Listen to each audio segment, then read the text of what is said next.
I'm the managing editor of Semaphore Africa. My question is, if you become the next president, would you seek to keep the current central bank governor or replace him? And please explain your answer. So, the gentleman in the middle there. Yeah. Please. Go ahead. Good afternoon, and thank you for your remarks. My name is Chibuikem Ugongadi. I'm his master's student at King's College London, and it's funny, actually, my question is related to him. Given the debacle at the central bank currently and their conduct over the past 8 years, what is your view on central bank independence as a tool to improve economic growth? And how will you what will you do about the leadership at the central bank when you become president in order to make sure that their principles are in line with yours on monetary policy? Thank you very much. The lady over there. Yes, madam, you. Yes, but sharp, please. There's a microphone just here. It's next to you. Just there, please. Aha. Okay, Your Excellency, good afternoon. So my question here is this. You talked about restructuring. As you're aware, Nigeria can barely service its external debt. Nigeria can barely service its external debt. Our current external debt, we cannot service it, or we're finding it difficult to service it. Now, when you become president, how do you intend to restructure our external debt without actually downgrading our rating in the market? Thank you. Thank you. And your name, just so we have it? My name is Ifeyinwa Umunakwe. Okay, thank you. And then if we move the microphone to the lady just there, last question. Yes. Good afternoon. Nice to see you again, Mr. Obi. My name is Kenneth Chukwuwabo. I'm a PhD candidate at the University of Cambridge. I study public-private partnerships in education. I read your manifesto, and it seems PPPs are taking a central stage in the education sector. So I wanted to ask, what is your rationale for involving private actors in public education, and what governance structures would you put in place to ensure the accountability of these actors in a sensitive sector such as education? Thank you. Thank you very much. My apologies. We've run out of time now. I'm watching the clock.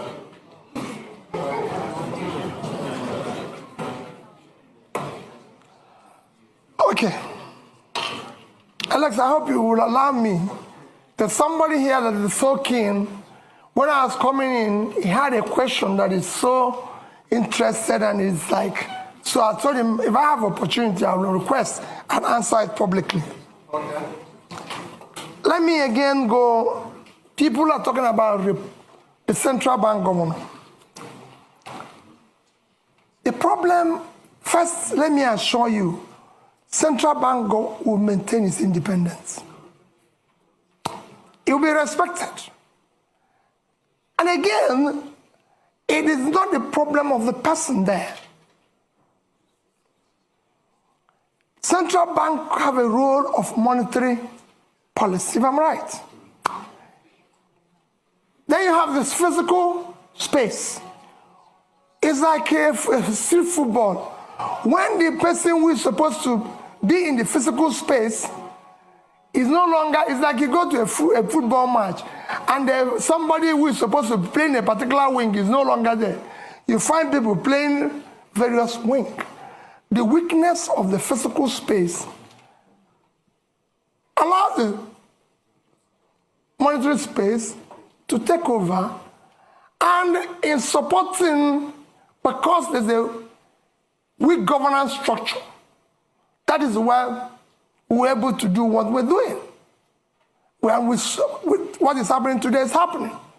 So if you're replacing Godwin and putting somebody with that level of fiscal rascality, which is what is fueling our inflation and even our rate of exchange today, these are some of the things you need to cut. As long as the government continues on that fiscal rascality, that situation will occur. That's what you need to fix. I won't say what will happen. His term is actually coming to an end. So it won't be too long. So that's that. I assure you that we'll deal with that. You asked about PPP in education. I said you're in Cambridge. Is Cambridge run by British government? Now, I just want to know, because I don't know. When we're talking about PPP in education, we're talking about tertiary education. We're not talking about basic education. We will ensure that basic education is free, and we will drive it aggressive, because we have 20 million out of school children in the north, which I've said we will deal with decisively, because those children mostly have learned Quran, which means they're intelligent. We'll meet them at the point of learning Quran and teach them skill. For the tertiary education, we must find a way to fund it in a collaborative way, public partnership, in order to be able to ensure that 4 years will be 4 years, not what is happening today. That's what we mean by that. And it will be, you'll see, it's a win-win situation. That's it. No, not the basic. It won't be the basic.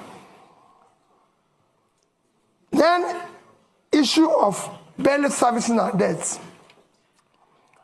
We're not, I've said it before, we're not the only country that have gone through this. Once we move from consumption to production, what we're going to do first is that what you see today, we're inability to service our debts, is because of fiscal rascality.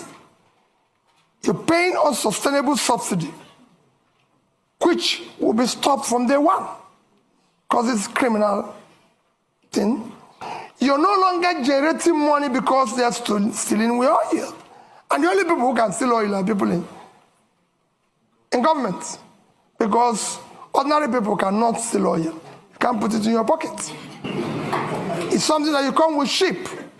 So all those, and you stop corruption, the waste, everything. And you go to seek to ensure that the revenues of government are properly collected. These are things, when you have tightened all the leakages and wastes, you'll be able to increase your position, and you negotiate and be able to service them. Look at it, just to give you an example.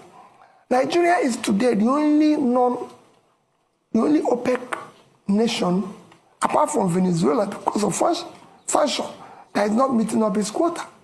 Because over the years of oil theft, the multinationals and everything have not been investing, coupled with the theft and everything. You're not realizing what you're supposed to. Every other nation that is in the same condition was able to bring down their rates and inflation within this period of Ukraine war. I'm not saying it's good to wait for war to be able to get more revenue, but people are taking advantage of it, because it's there. And you can't run away from it. But we couldn't take that advantage. Our situation got worse because of poor management of our own physical space, which will change without an eye. And finally, like I said, somebody kept telling me that issue that people have been saying that if I become president, that there's issue of being, how do I say, what word do they use? Stingy. Pat knew the question of stingy. How are you going to manage? Because they said you'll be stingy and everything. And let me say it publicly that people don't know what it is all about. At the heart of poverty is capital formation. And you can't go about capital formation without savings. Even in the most developed world, which is why I said that Japan holds highest amount of US treasury. If you listen or you go and read about what Professor Ragnar Nask done in the 50s, he showed it clearly. Capital formation is at heart of poverty. Without capital formation, you have low productivity, low income, and you produce poverty all over the place. What I was doing as governor, I was the best governor in Millennium Development Goals by the UNDP. You can go and check that. Is that? I won a prize for the best road network. I won the Gay Prize back to back on health. You can go and see what I did in health. Build scratch, teaching hospitals and everything. Improved #1 in education. And above all, I was able to save because I believe in future generation. If you look at that savings, I said future generation funding because we want to have proper capital formation to drive tomorrow. If I have opportunity in Nigeria, no matter what we do, we'll do the same thing. We must save for tomorrow. Because that's how you form capital to turn around tomorrow. So as the end, I appeal to all of you. There's nothing more powerful than an idea whose time have come. Victor Hugo. The time today is to have competent leadership with character, commitment and compassion. And that's what Nigeria is yearning for. That's what Dati and I are offering you. Let's have opportunity to build a better Nigeria. Thank you.